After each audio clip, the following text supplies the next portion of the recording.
Hi guys, it's Mandy from Mandyleeplays, and in this video I wanted to talk about Metroid Dread. I'm not gonna go into Metroid Dread and stuff. The game is phenomenal. It's a great game and I love it, even though the difficulty is a high.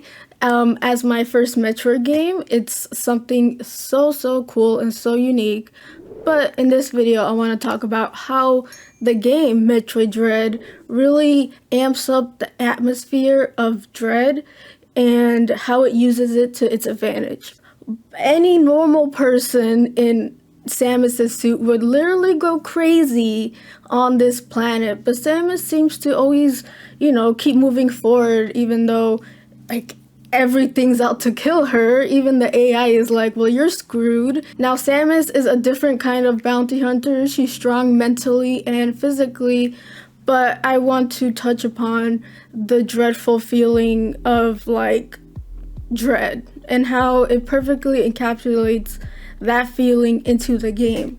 Because the atmosphere of the game really says a lot about the game itself and what they were trying to do, and it really just makes you realize, yeah, they called it Dread for something.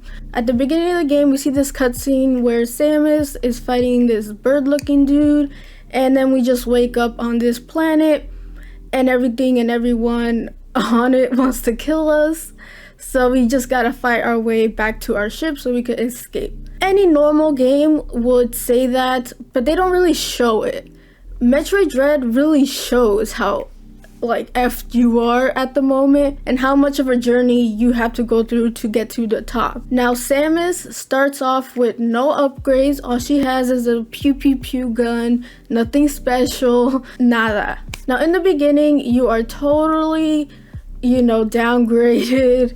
Everything seems new, and to me, that was the first moment where I said, wow, this game, I know why they called it Dread, because Samus is all alone. She has no communications except for the AI computer who keeps saying that she's gonna die. She's basically alone on this planet, and half of her upgrades and stuff are off of her, so it's a pretty rough spot. Now, I don't know what Samus is thinking, but any normal person would probably go crazy, and it makes you feel really small. Now, that's a key point because this whole game is like the underdog story where you start with nothing but go to something. Yeah, that's basically it, but more scary in the sense that if you don't get these upgrades, you're gonna die. Try to get up there, but it's I can't.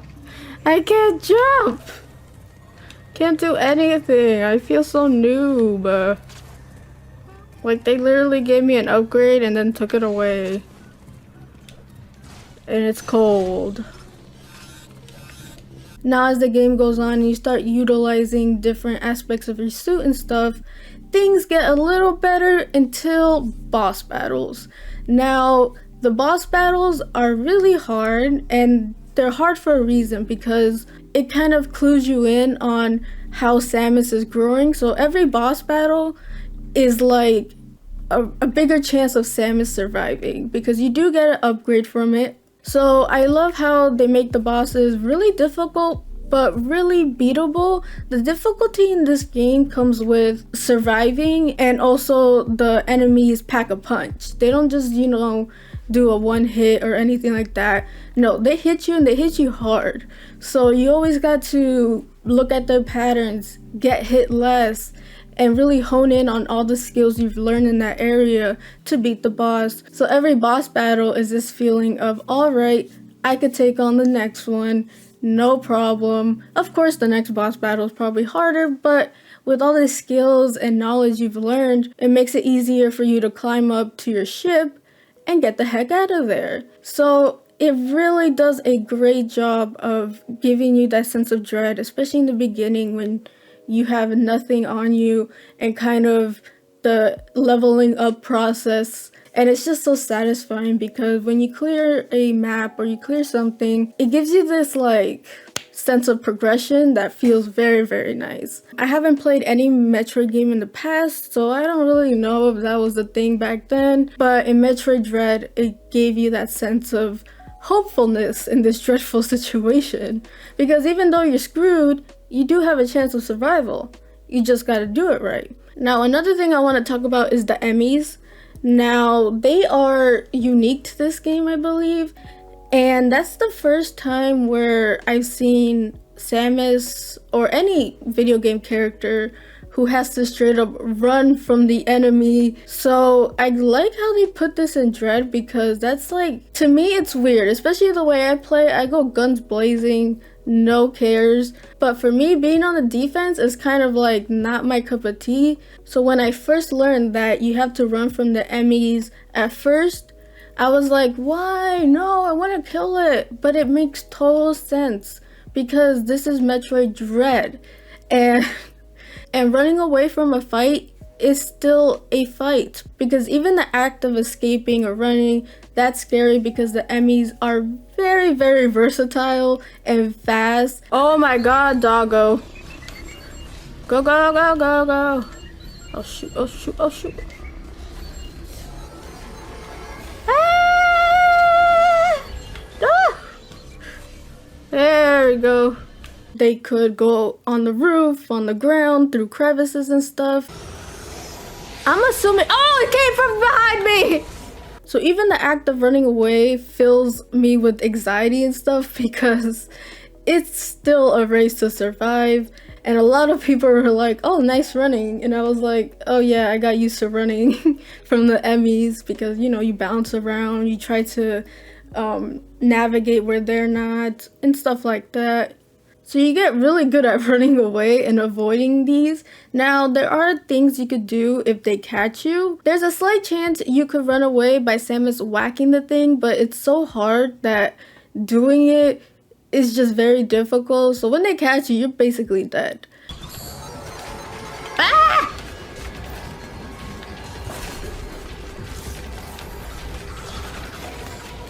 Get it. Oh, I did it, but I'm still freaked. I'm stuck. Okay. Ah! Open the door. Oh, I did it twice. But I'm still screwed. Open the door. Oh, come on.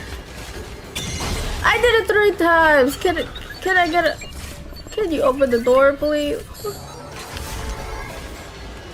But then that brings you to your power up to defeat the Emmy, and that has to be the most satisfying thing ever.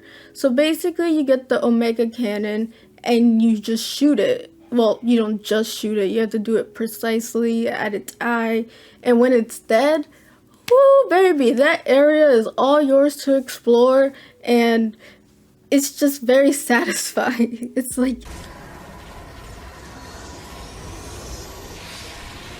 gotcha, mother freaking flower.